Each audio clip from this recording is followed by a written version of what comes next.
Muy buenas tardes a todos. Bienvenidos a este nuevo programa de nuestro Patrimonio en Línea, donde hablaremos sobre el quehacer museográfico en Coahuila, y para ello contamos con la compañía del arquitecto Pedro Moro Alonso. Pedro, muy buenas tardes. ¿Qué tal, Arturo? Buenas tardes a todos. Gracias por la Déjenme, invitación. gracias, déjame platicarles que Pedro Morúa es arquitecto, pero se ha dedicado a la museografía desde hace años, décadas, y de hecho tiene cerca de más de 30 museos y espacios culturales donde ha participado con la museografía. Entre sus diseños, producciones y montajes se encuentran trabajos en Canadá, Estados Unidos, Holanda, España, Rusia, Francia. Entre otros museos, puedo platicarles sobre tales exposiciones temporales en la Cineteca, en la Fototeca de Monterrey, el Museo del Ferrocarril en Monterrey, el Centro Cultural y Fomento Santo Domingo en de Corzo, en Chiapas, en Ciudad Victoria, Matamoros, Tamaulipas, Guadalupe, Nuevo León, el Centro Cultural Universitario Museo Colegio Civil en Monterrey, y además, bueno, entre otros, varios y muchos, como el Museo Arquidiocesano de Arte Sacro de Monterrey y el Museo de los Superhéroes también en Monterrey. Tiene 6 museos en Coahuila. No solamente ha entrado también en el diseño editorial, sino cuenta con una mención honorífica. Él otorgó el Colegio de Arquitectos de Nuevo León y la Sociedad de Arquitectos de Nuevo León por su obra Museo de Historia Municipal de Allende, Nuevo León. Estamos aquí, Pedro, para que platiquemos sobre el quehacer museográfico en Coahuila. Vamos a introducir el Museo de la Revolución en Torreón. ¿Cuáles fueron los retos sobre este museo? Que, por cierto, fue la casa del cónsul chino Lin, que se llamaba Lin, y por eso se llamaba, o se llama todavía, la Casa Lin. ¿Cuáles fueron los retos para la creación de este museo? Bueno, sí, principalmente, como decías ahorita, fue una casa, históricamente se eligió para que pudiera ser museo porque fue casa del cónsul chino, la Casa Lin, y en la época revolucionaria, bueno, tuvo mucho realce históricamente este edificio. Pero los principales retos fue cuando llegamos a ver esta casa. Estaba pues, obviamente en perfecto estado, la mayor parte, tenía algunas deficiencias, pero estaba habitable. O sea, había sido habitada todavía unos meses antes, entonces era una residencia prácticamente. Entonces, convertirla en museo, y ahí pueden ver ese tipo de imagen que estamos viendo ahorita, pues es como lucía la casa, con un estilo de decoración todavía ahí por ahí de los 60, 70, no sé, con su papel tapiz, los pisos de granzón y demás. Pero la idea era que luciera la casa más que todo para adaptarla para museo y que pudiera ser más viable con mobiliario museográfico, porque propiamente la casa, el interior, pues no estaba en la época que había sido originalmente. En algún momento sufrió remodelaciones, que como lo podrán ver ahí, pues se veía de épocas de los 50, 60, ¿no? Entonces, dejarla para utilizarla como museo fue el principal reto. Crear digamos, un recorrido museográfico atractivo de acuerdo a la temática. Ese fue uno de los principales retos, pero principalmente el tiempo que tuvimos para realizarlo. Si mal no recuerdo, fue un lapso de 3 a 4 meses que teníamos que tener la lista. Entonces fue un reto, pues digamos, muy audaz, que ahorita lo pienso y digo, fue algo pues muy audaz, lo vuelvo a repetir, ¿verdad? Fue complicado hacerlo en ese tiempo. Lo que nos dedicamos a eso lo podrán saber que 4 meses no es nada, ¿verdad? Pero eso fue el principal reto, y dejarlo bastante atractivo visualmente y que se viera la diferencia, digamos, de lo que pudiera alojar a un museo, al acervo de colección que se tuvo para implementarlo, toda la obra gráfica y demás, la implementación museográfica. Ese fue el principal reto que tuvimos, y que la casa luciera a lo que fuera como de época. y el ático que tiene es un ático precioso, ¿verdad? Se dejó como exposiciones temporales, el segundo nivel, ¿verdad? Que eso era parte también del proyecto museográfico, dejarlo como un espacio totalmente cultural, ¿verdad? Que así es como funciona actualmente, con unos jardines preciosos. Entonces, pues eso fue parte de, digamos, de esta aventura que hicimos en aquel momento ya hace una buena cantidad de años. Pero inmediatamente después trabajaste un tema similar, Museo de la Revolución Mexicana, en Saltillo. Creo que aquí la situación fue diferente. ¿Qué te encontraste en esto? ¿Cuáles fueron los retos? Sí, bueno, nomás cabe resaltar el anterior museo que hicimos en Torreón, bueno, se centró más que todo la temática digamos, a la historia local de la región de Torreón. A diferencia de acá de Saltillo, nomás quería hacer este pequeño agregado, la temática fue totalmente amplia porque fue, digamos, la temática que involucró la revolución en Coahuila totalmente, ¿verdad? Aquí es un poquito más macro, a diferencia del Museo de Torreón.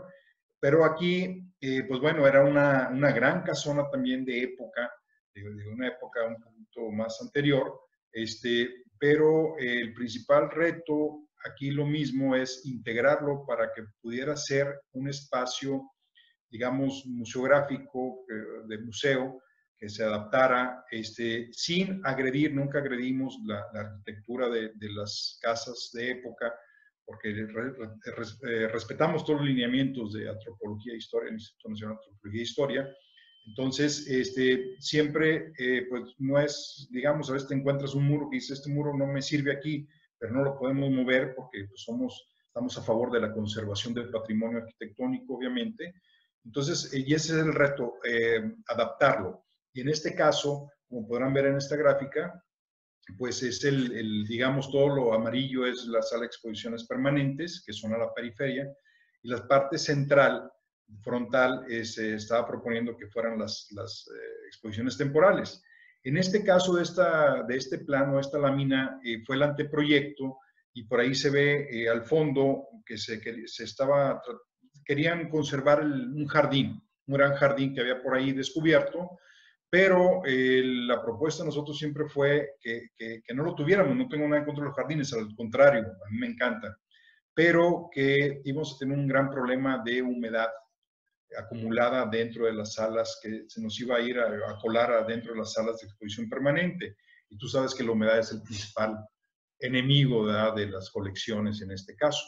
Entonces se optó porque se cubrió una techumbre muy agradable y crear una gran sala de exposiciones temporales o para eventos o un espacio polivalente al fondo, ¿verdad?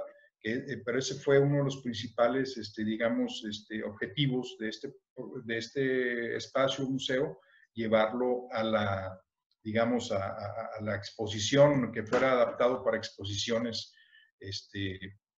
permanentes y temporales, ¿verdad?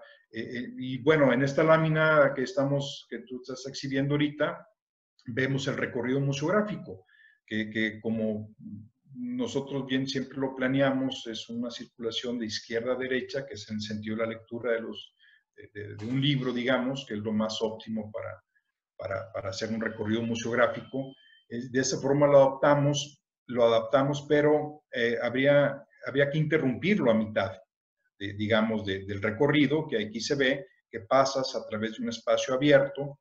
Es por eso que se contemplaba que fuera un gran espacio de actividades polivalentes o de temporales, para darle un poquito de continuidad, hacer un pequeño receso, digamos, al recorrido, descansar y retomarlo a la otra siguiente mitad, que era la otra, la del museo, ¿verdad? Es una cronología que se hace en la temática. En fin, pues todo esto se va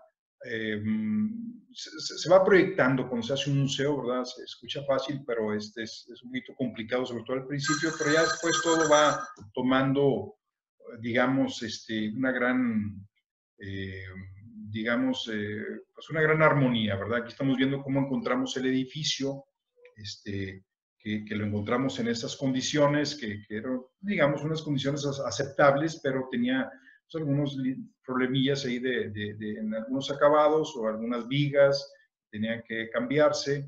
Pero en fin, si lo ven actualmente, pues nunca se dejó el edificio tal cual, inclusive mucho mejor de lo que es.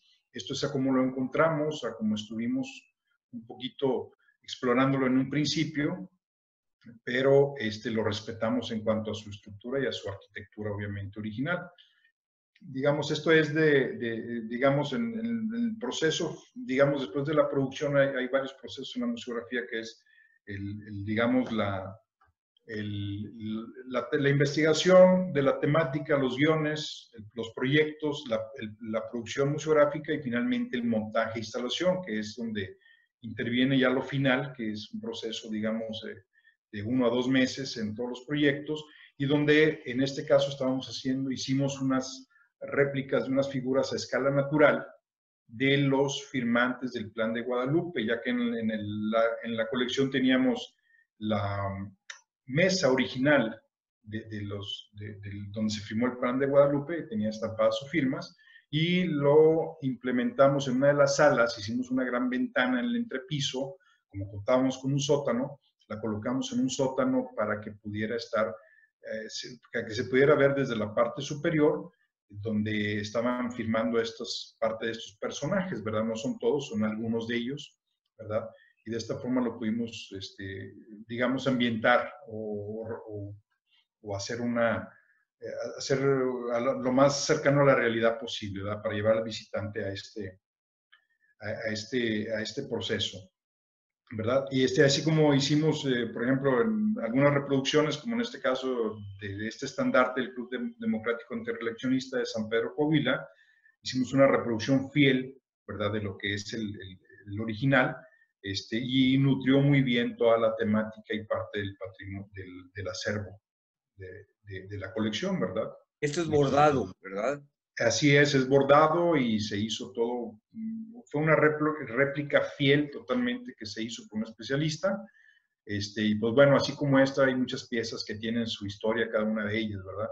Y aquí estamos viendo, por ejemplo, es lo que decíamos de ese gran espacio, salón, que en un principio lo querían conservar como jardín, pero siempre insistimos en que fuera un espacio de mejor, digamos, que no nos iba a traer complicaciones.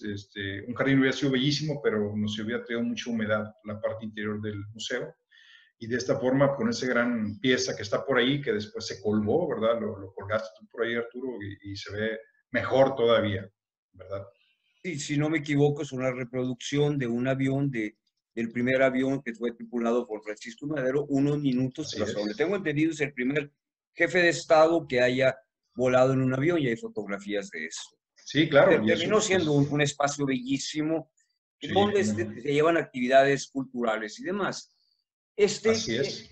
Por esas épocas comenzaste a trabajar también en el Museo de Palacio, ubicado en Palacio de Gobierno, en el pleno corazón de Saltillo. Sí, ¿Qué nos puedes platicar sobre el Museo de Palacio? bueno, principalmente que aquí había, pues, por ahí lo pueden ver en esa fotografía, que es a mitad digamos, de la adaptación arquitectónica de esa, en la planta baja nos designaron un espacio, un gran espacio, que cuando lo encontramos eran puras pequeñas oficinas de ahí, de divisiones de tabla roca. Entonces empezamos a limpiar lo más que se pudo para ver con qué contábamos, y pues sí, nos topamos que había una serie de instalaciones que no se podían mover, cuestiones de seguridad, de internet, de redes, de hidráulica, sanitarios, en fin. Pero pues eso, como quiera, buscamos una solución y hicimos un rescate del espacio. Por ejemplo, aquí el gran reto también fue que teníamos muchas columnas, parte de la estructura propia de las ampliaciones que se han ido históricamente, se han hecho en el edificio del Palacio. Pues hay un montón de columnas de acero, parte de la estructura, que nos iban a quedar al centro en algunas salas y demás. Entonces hicimos una adaptación para despistarlas o integrarlas más bien visualmente, que no se notara al recorrido. Hicimos un desnivel también con el piso, hicimos un desnivel muy leve, ¿verdad? De 20 centímetros o 30, para que no fuera que fuera más agradable el recorrido museográfico, ¿verdad? Hicimos una ventana también ahí en el piso no tanto quisimos adaptar un poquito la realidad del ferrocarril en la época del Porfiriato y demás. el gran reto pues era la temática también, que era una temática, digamos, de historia política, de conformación del Estado, que bueno, hacerla didáctica y muy atractiva para los jóvenes, sobre todo los niños, que sea atractivo para las visitas escolares. Recurrimos mucho a multimedia, a interactivos multimedia, que son algunos jueguitos ahí lúdicos para que los niños lo pudieran comprender más cada uno de los temas, ¿verdad? Esta es la parte, digamos, más antigua del edificio, que la conservamos tal cual, con vigas. Hubo varios ahí hallazgos que encontramos de unas vigas muy atractivas de época, pero dejamos aparente los muros para que pudieran ver y apreciar cómo era, digamos, los acabados en ese momento y conservar un poquito más. Este es el espacio que se designó como exposiciones temporales, ¿verdad? Que aquí se ve inclusive el antes y el después, digamos, es el mismo, prácticamente el mismo ángulo de la fotografía. Lo dejamos como exposiciones temporales con un piso de duela de roble, de madera, y se veía muy atractivo. Hicimos muy aislada el soporte de iluminación también, y pues de esa forma pueden ver el resultado de esa sala, que es bastante atractiva, creo yo, visualmente, ¿verdad? Esto es de cómo queda digamos, la exposición temporal, perdón, la exposición permanente, ¿verdad? Oscurecimos digamos, la parte de las techumbre para disfrazar todas las instalaciones que había por ahí que no podíamos mover. Oscurecimos todo el color del mobiliario y el equipamiento museográfico de un gris también para perderlo y resaltar más que todo las colecciones, los gráficos, la iluminación cobra un gran sentido. Y ahí pueden ver, por ejemplo, el ejemplo que decíamos de las columnas. Ahí lo estamos envolviendo en un elemento circular, más decorativo, integrado, a que se viera prácticamente, digamos, la sección de la columna, ¿verdad?, metálica, que no iba a ser tan atractivo visualmente, ¿no? Entonces, de esa forma se logró una armonía más de los espacios dedicados y sobresaliendo más lo que es la colección y la temática del recinto, digamos, del espacio, ¿verdad? Muy bien. En Sabinas existía un museo Francisco Villa, era un museo gráfico con puras fotografías y algunas cosas de la vida privada. Ahí, y digo, menciono esto porque en este año se conmemora, mejor dicho, el centenario, en mayo, el centenario del armisticio de Francisco Villa. ¿Qué nos puedes platicar sobre este museo? Sí, bueno, como lo dijiste ya, a diferencia de los espacios anteriores que vimos ahorita, de Saltillo, este edificio ya funcionaba como un museo gráfico, dedicado a Francisco Villa también, y a la revolución, digamos, de esa región. Entonces aquí lo que hicimos, obviamente, nada más por ahí extendimos un poquito una de las áreas de atrás de uno de los pórticos, levantamos un pequeño muro, visualmente y arquitectónicamente sin agredir a nada, pero lo adaptamos con los elementos de museografía, creamos barreras visuales y pues esto finalmente era una casa. Lo único que hicimos, tenía unos pisos de granzón o de pasta, si mal no recuerdo, que no eran originales. Y para adaptar un poquito más la arquitectura de la época, se optó por una duela, digamos, en este caso una duela laminada, ¿verdad? Hubiéramos querido que fuera de otro tipo, pero bueno, se adaptó muy bien para darle un poquito más de carácter a la arquitectura de la casa y conservar un poquito más el estilo original de la arquitectura. Pues es de un carácter histórico esta propiedad también, ¿verdad? Porque jugó un papel muy importante ahí en la historia en cuanto a Francisco Villa. Pero hicimos una serie de grandes vitrinas que lo pueden ver en este caso. Esta casa tiene algunas chimeneas que se usaban, entonces las dejamos como parte de la exhibición, digamos, del acervo. Obviamente es parte de la casa, pero las dejamos dentro de en algunos casos hay dos, si mal no recuerdo, y están dentro de las vitrinas para que pudieran ser admiradas también y estuvieran resguardadas para que se pudieran admirar de cómo fueron parte de esta casa. Pero las colecciones en este tipo de museos, particularmente los que estaban dedicados a la historia de la Revolución, se hizo un gran esfuerzo en su momento por hacer una, digamos, implementar más, colaborar un poquito más a que fuera el acervo permanente, la colección de cada museo que fuera un poquito más amplio.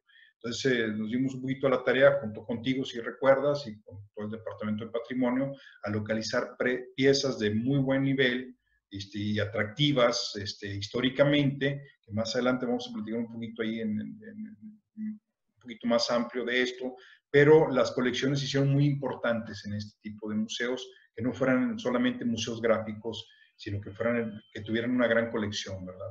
Mira, abriendo un pequeño paréntesis, sí, mencionaste el valor de la casa. Lo que pasa es que esta casa fue habitada por Francisco Villa durante su estancia en Sabinas, Ah, cuando fue la firma de este armisticio. sí, Pero sí, uno de tus trabajos importantes, creo yo, fue nutrir este museo que era gráfico, con fotografías principalmente, pero nutrirlo con una buena colección. Estaba notando, estaba pensando en esta imagen anterior, esa bandera perteneció a Francisco I. Madero. Pero así también vamos a es. notar que como museos como la Revolución en Saltillo o el que sigue, que es el Museo de Cuatro Ciénegas, Venustiano Carranza, Cuatro Ciénegas, ¿Mm? traen una amplia colección de piezas que pertenecieron a Francisco I. Madero. Sí, sí, ¿Cómo sí. obtuviste esto? ¿Cómo se llegó a la adquisición de estas piezas de primer nivel para nuestros Bueno, museos?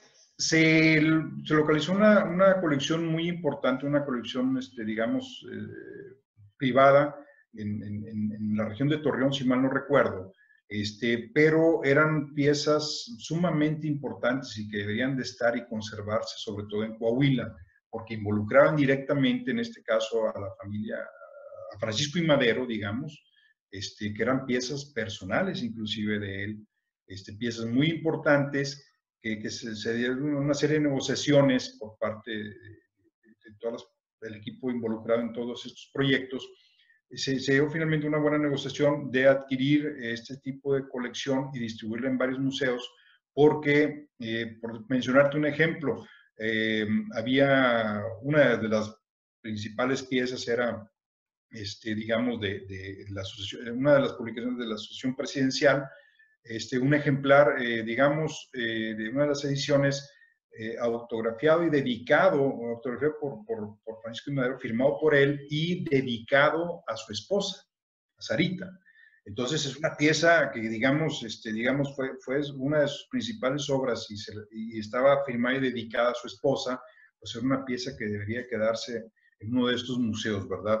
Y así como así como la bandera que decías ahorita, había objetos personales, inclusive una máquina de escribir, si mal no recuerdo. Había muchas piezas que se adquirieron, muy importantes, y que pasaron a ser parte de estos museos. Y de esa forma, que no nada más muchas veces se puede hacer un museo, pero se carece un poquito de buenas piezas, Exacto. ¿verdad? Ok, se recurren a elementos gráficos, a fotografías, reproducciones y demás, es válido también, pero estos museos se hacen muy importantes, sobre todo porque se nutrieron, hubo esa sensibilidad, y hubo la oportunidad de poder adquirir este tipo de piezas para que se quedaran ahí en estos museos y sobre todo aquí en Coahuila, ¿verdad? Más que Bien, todo. sí, alguna de estas piezas terminaron en este museo también, el Museo Venustiano Carranza en Cuatro Ciénegas. ¿Qué Así nos es. puedes platicar sobre este museo que tú también, donde tú también participaste de una manera, pues desde el principio Sí, claro, bueno, hubo la oportunidad de poderlo realizar, ya funcionaba también al igual que el de Sabinas, ya era un museo, digamos, que ya existía, con pues, muy buenas piezas también, ¿verdad? Pero principalmente tenía problemas el museo, digamos, el espacio arquitectónico tenía algunas filtraciones de agua en las techumbres, algunos pisos ya presentaban ahí unos ataques de polilla, en fin, necesitaba una muy buena mano, una muy buena restauración, y lo cual se aprovechó en ese momento, se hizo toda una, digamos, adecuación arquitectónica profunda y aprovechamos para poder realizar una serie de equipamiento museográfico que diera resguardo a piezas que ya existían en este museo, que eran que obviamente son muy buenas, de muy buen nivel. Digamos, ahí está la pila bautismal, si mal no recuerdo, ¿verdad? Pero Ahí se bautizó don Venustiano Carranza. Con Venustiano Carranza, pesadísima, por cierto. Pero aún así, se integraron piezas de las que hablábamos ahorita, ¿verdad? De muy buena calidad, históricamente hablando, y también a lo mismo que en el Museo de la Revolución en Saltillo, también aquí se hizo un espacio dedicado a la firma del tratado del Plan de Guadalupe. Plan de Guadalupe, pero aquí a diferencia que la mesa original la teníamos ahí en Saltillo, bueno, aquí se hizo una réplica fiel, ¿verdad? Aún así, luce bastante bien y donde estamos hablando acerca del tema, digamos, de esta época de don Venustiano, ¿verdad? Pero fue, digamos, es bastante digno, bastante importante, digamos, porque fue la casa donde, digamos, la casa de la familia Carranza, entonces tiene una relevancia muy importante, digamos, en cuanto al tema de Venustiano Carranza, y que las piezas son muy buenas, es un espacio reducido relativamente, pero bastante digno y bastante nutrido en cuanto a patrimonio y a cuanto a piezas, digamos, que se exhiben actualmente. Bien, a continuación lo que tenemos es el último de los museos que vamos a platicar, el Museo de la Frontera Norte en Piedras Negras. ¿Aquí qué retos se presentaron y cómo los resolviste, Pedro?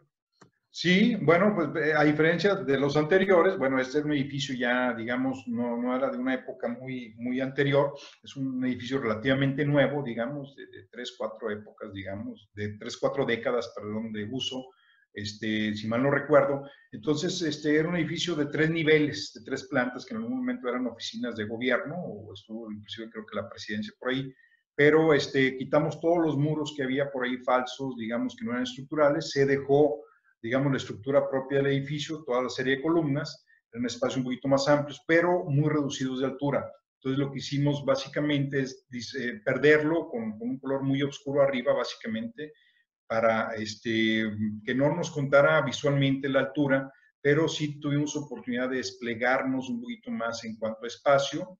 Se climatizaron los espacios, se implementó un montacargas, un elevador para dar cabida a piezas de gran volumen a futuro si fuera necesario para los mismos visitantes o personas con problemas de alguna, digamos, para accesar, que pudieran subir sin problema por medio de este elevador.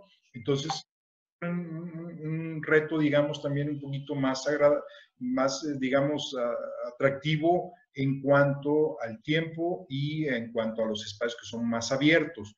Pero, pues a diferencia de los anteriores, que los anteriores son una joya arquitectónica, a diferencia de ¿verdad? Bien, mira, pues bueno, quiero terminar con un par de comentarios.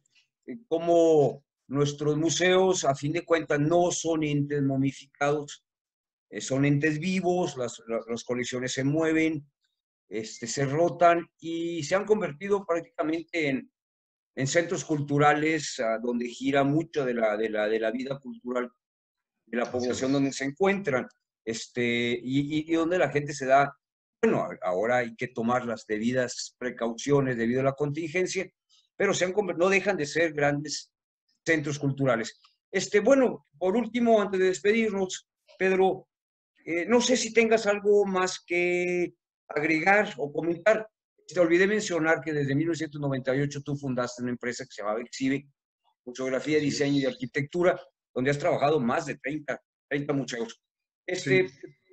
Algo que nos quieras agregar para terminar con nuestra charla. Pues básicamente nada más que el haber tenido la oportunidad de poder colaborar en varios museos del estado en Coahuila, fue una experiencia muy agradable, una gran aventura, muy benéfica, pero sobre todo la sensibilidad que se tuvo en ese momento de poder tener todos estos espacios y que están disponibles para la comunidad. Finalmente, el beneficiario es el público, ¿verdad? Así que los sigan aprovechando realmente y pues gracias por la oportunidad de poder haber participado en todos estos proyectos. Y al lado de un equipo como ustedes, ¿verdad? Obviamente.